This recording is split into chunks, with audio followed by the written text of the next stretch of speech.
name is Cerina Martinez-Zamora. I am a teacher here at CASTEM. I teach Intro to UAV, which is drones, as well as robotics. I've been teaching for 21 years, and this is my 18th year at Southwest IST. My goal as a teacher is to create strong relationships with my students and is to create a robust drone program for students looking to enter the field.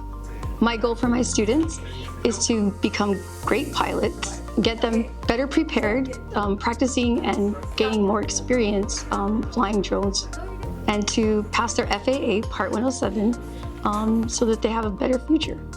I want my students to leave my class feeling accomplished and excited about where their future can go. The advice I'd give my students in my class would be to persevere, because learning how to be a drone pilot can be difficult.